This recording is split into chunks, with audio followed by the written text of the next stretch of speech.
Hello class. मैं उज्जवल sir आप सबका स्वागत करता हूं मेरे इस क्लास में, मेरे इस चैनल पर जिसका नाम है नीव एडुकेयर बच्चों। और हम लोग जो आज क्लास लेने वाले हैं वह लेने वाले हैं फिजिक्स, और क्लास है हमारा 11th। और बच्चों हम लोग पढ़ रहे हैं 11th क्लास की एनसीईआरटी, है ना, एनसीईआरटी। ओके। और बच्चों हमारा चैप्टर चल रहा है फोर्थ चैप्टर चल रहा है बच्चों, जिसको हम लोग कहते हैं क्या, गति के नियम। ठीक है, लॉज ऑफ मोशन की चैप्टर चल रही है बच्चों हमारा। ठीक है ना, गति के नियम चल रहे हैं बच्चों हमारा, लॉज ऑफ मोशन चल रहे हैं हमारे। ठीक है, और उसमें बच्चों हम लोग जो आज क्लास लेने वाले हैं इसमें वो है बच्चों हमारा गति के नियम के लिए 4.3, जिसको हम लोग बोलते हैं बच्चों जड़त्व का नियम। क्या बोलते हैं? जड़त्व। ठीक है ना, जड़त्व का नियम। ठीक है, जड़त्व का नियम। ठीक है बच्चों, इसको हम लोग इंग्लिश में बोलते हैं बच्चों लॉ ऑफ इनर्शिया। ठीक है, law of inertia, law of inertia. ठीक है, लॉ ऑफ इनर्शिया, जड़त्व के नियम, है ना, लॉ ऑफ इनर्शिया। बच्चों क्या होता है लॉ ऑफ इनर्शिया? क्या है यह जड़त्व का नियम? ठीक है ना, क्या है यह जड़त्व का नियम? बच्चों इस नियम का प्रतिपादन, ठीक है, इस नियम का प्रतिपादन, ठीक है, इस नियम का प्रतिपादन गैलीलियो ने किए थे। ठीक है, गैलीलियो ने किया था। ठीक है, इस नियम का प्रतिपादन किसने किया था भैया?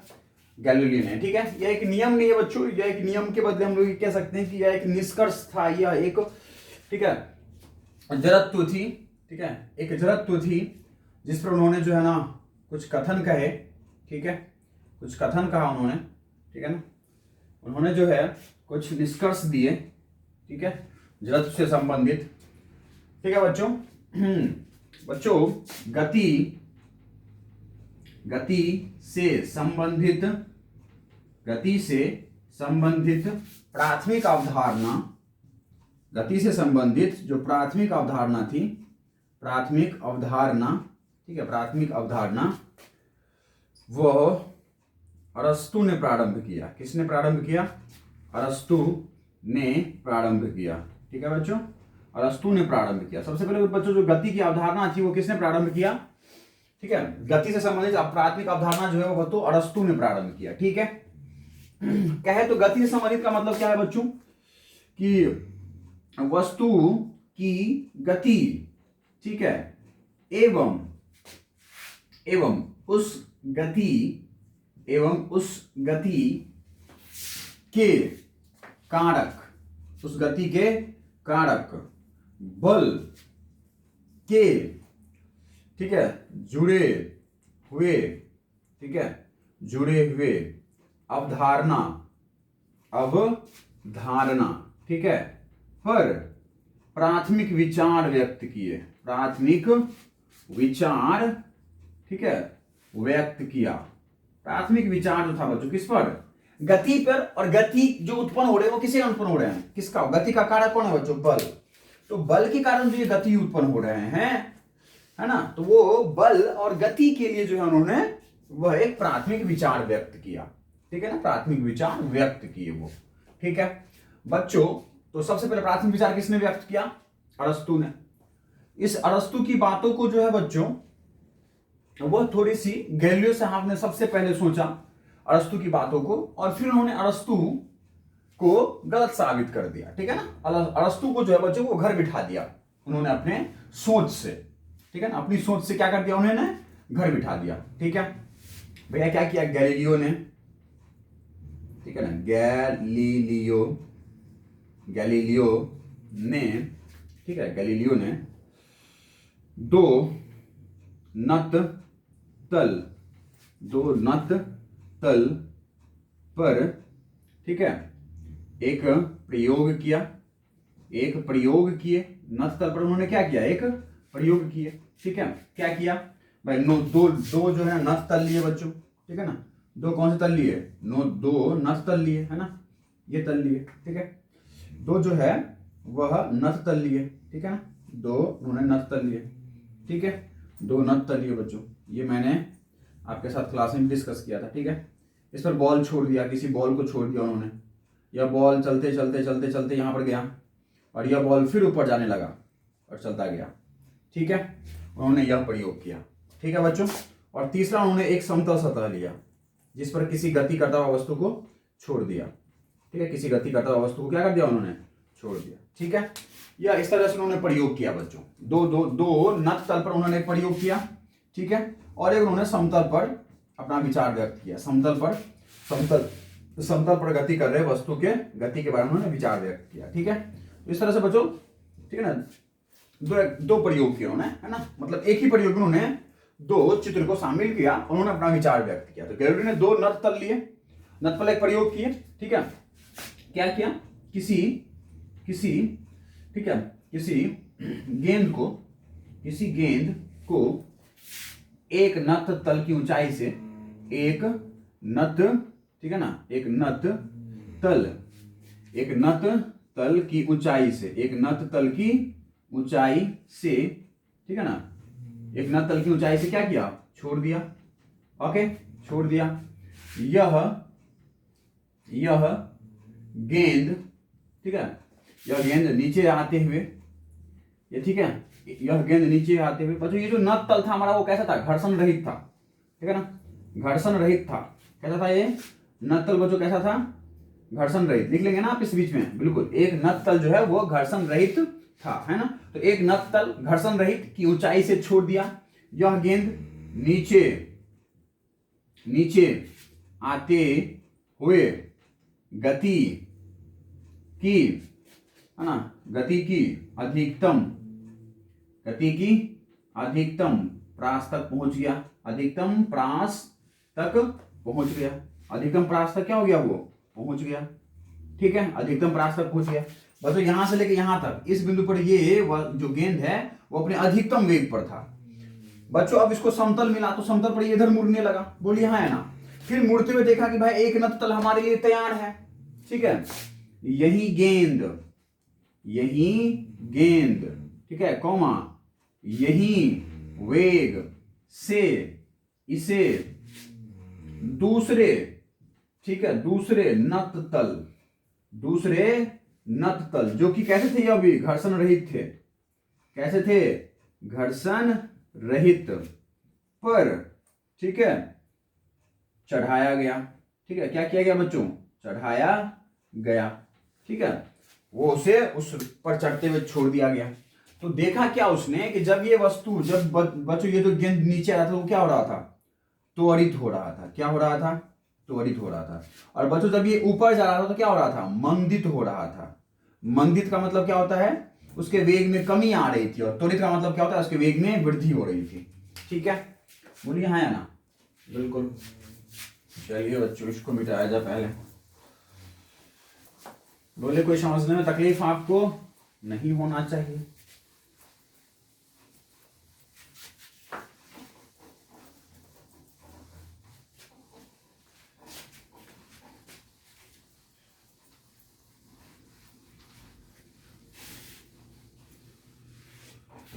ठीक है बच्चों, देखिएगा यहां तक आपको बिल्कुल भी नहीं होना चाहिए कोई दिक्कत, है ना।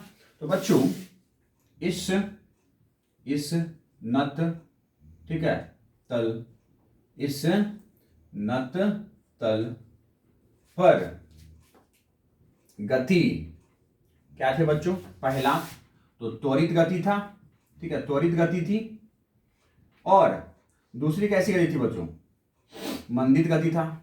कैसा गति था, मंदित गति, बोलिए हाँ है ना, बिल्कुल। त्वरित गति का मतलब क्या हुआ कि वेग में वृद्धि हो रहा था भाई, बोलिए हाँ है ना।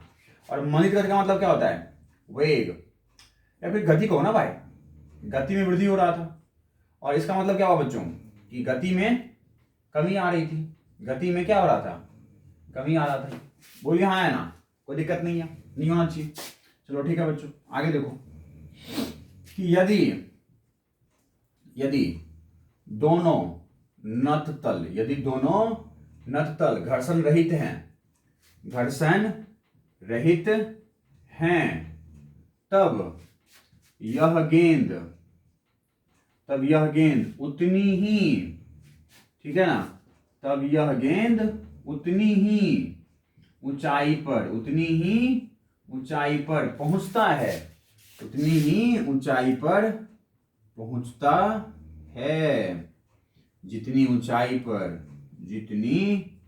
ऊंचाई पर से इसे छोड़ा जाता है। इसे क्या किया जाता है? छोड़ा जाता है। अगर घर्षण रहित है तो बच्चों है या नहीं है? इसे छोड़ा जाता है। बोलिए हाँ है ना? पक्का। तो बच्चों यहां पर वस्तु त्वरित इसलिए हुआ क्योंकि उसको नत तल से छोड़ा गया। बच्चों यहां पे अवमंदित इसीलिए हुआ क्योंकि उसको नत तल के ऊपर चढ़ाया गया। बोलो है ना?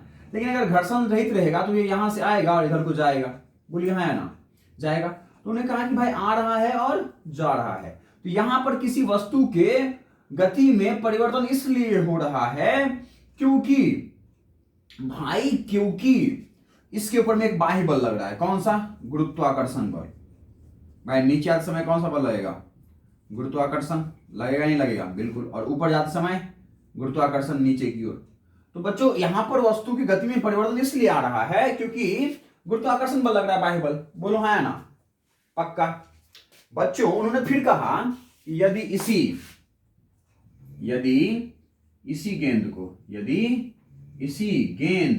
को ठीक है किसी घर्षण रहित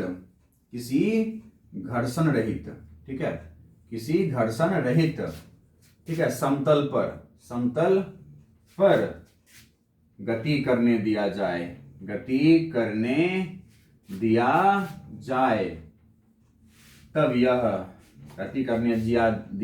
तब यह अनंत दूरी तक चलता जाएगा। ठीक है, कोई दिक्कत नहीं होना चाहिए बच्चों। उन्होंने कहा कि भाई तब अनंत दूरी तक चलता जाएगा। ये कहां तक चलता जाएगा? अनंत दूरी तक चलता जाएगा। बोलो हाँ या ना? भाई कहां तक चलता जाएगा? ये अनंत दूरी तक चलता जाएगा। ऐसा किसने कहा था? गैलीलियो साहब। ये सारे एक्सपेरिमेंट कौन कर रहे थे? गैलीलियो, है ना? ये सारे एक्सपेरिमेंट गैलीलियो कर रहे थे और कहे जा रहे थे। ठीक है, कौन अनंत दूरी तक चलता जाएगा। ठीक है, हमने कहा ओके भाई साहब आगे बताइए कुछ। तो उन्हें कहा बच्चों, क्या कहा? अर्थात क्या कहा वो देखो, है ना? गैलीलियो ने, किसने? गैलीलियो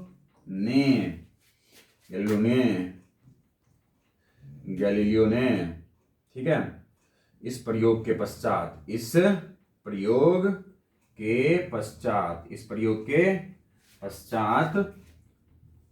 ठीक है निष्कर्ष दिया कि किसी वस्तु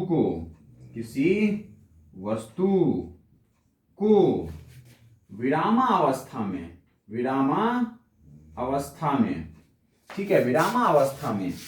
या गति की एक समान अवस्था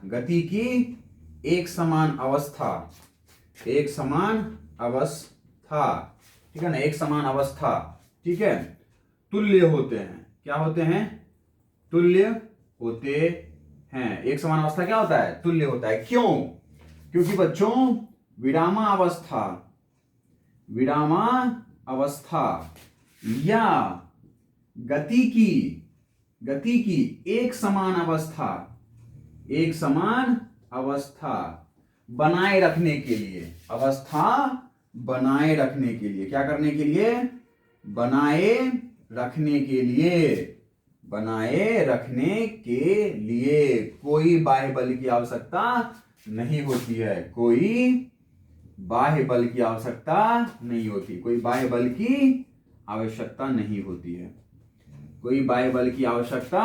नहीं होती है। ठीक है, नहीं होती है, ऐसा उन्होंने कहा था। बोले कोई दिक्कत? उन्होंने कहा कि भैया एक समान अवस्था बनाए रखने के लिए कोई बाह्य बल की आवश्यकता नहीं हुई, क्योंकि दोनों तुल्य मान लिया उसने कि विरामावस्था में कोई वस्तु है तो उस पर भी बाह्य बल नहीं लगाना पड़ेगा आपको विरामावस्था में रखने के लिए। और कोई वस्तु अगर एक समान गति से चल रहा है तो एक समान गति रखने के लिए भी आपको कोई बाह्य बल नहीं लगाना पड़ेगा। ठीक है, उन्होंने क्या कहा भाई? कि किसी वस्तु, ठीक है, किसी वस्तु की एक समान चाल बनाए रखने के लिए, एक समान चाल बनाए रखने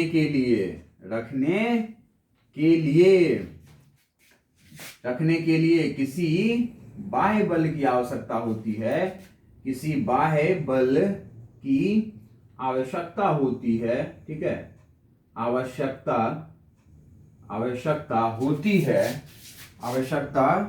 होती है, ठीक है, ऐसा कहना गलत है। ऐसा कहना क्या है? गलत है, ठीक है ना।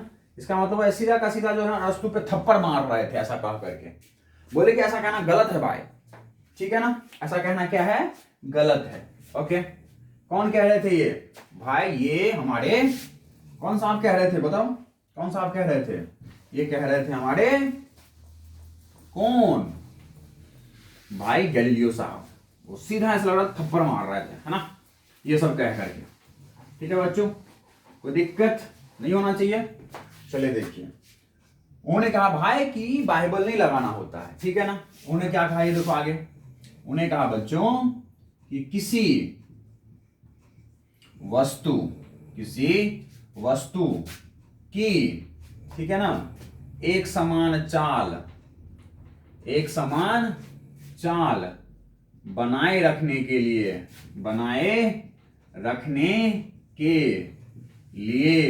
जो बाह्य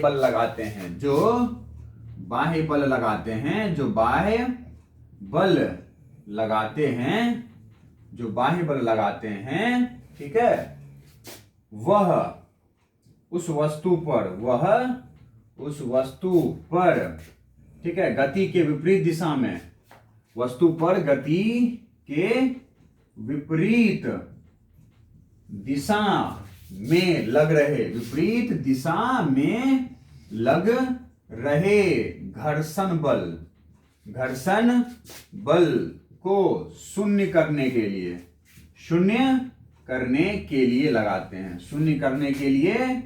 लगाते हैं। समझ में आई बात?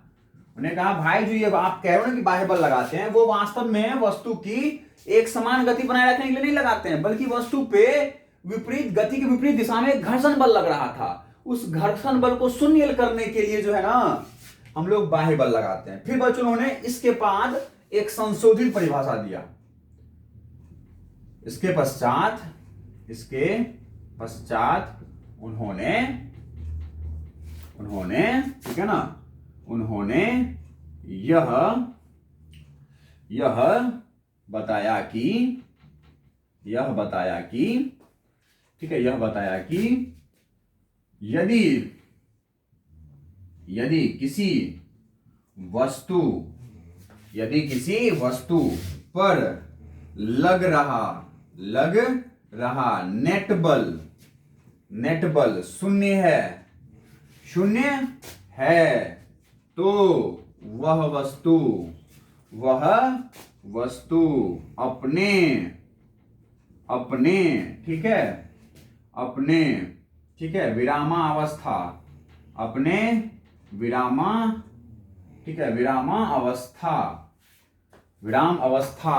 या गति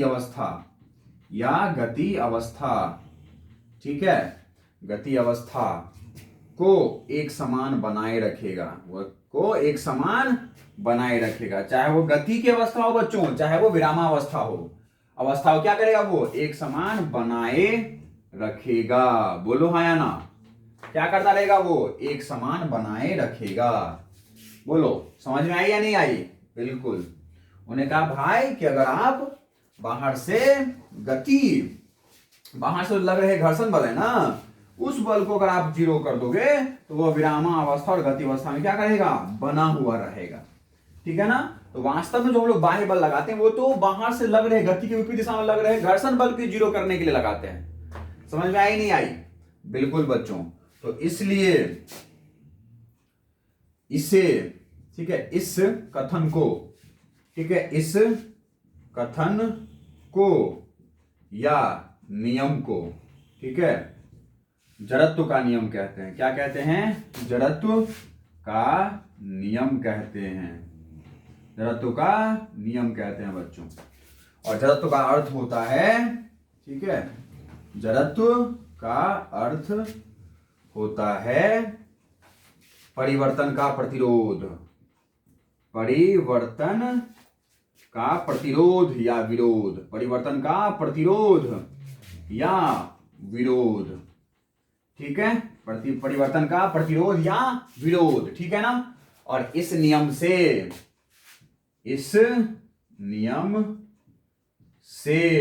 जल्दी से बताओ, इस नियम से क्या बोलोगे? यही ऊपर वाली बात, कोई भी वस्तु अपने विरामावस्था या गति अवस्था में एक समान बनाए रहेगा। कब? जब यदि वस्तु पर लग रहा नेट बल, बाय नेट बल, नेट बाह्य बल, नेट बाह्य बल, नेट बाह्य बल क्या हो बच्चों? शून्य हो। बोलो हाँ है ना? यही है, लिख लेना इसके बाद, इस नियम से, ठीक है ना। किसी वस्तु पर लग रहा नेट बाह्य बल अगर शून्य होता है तो उसकी वस्तु की गति अवस्था या विरामावस्था क्या रहती है? बनी रहती है। बोलो हाँ या ना?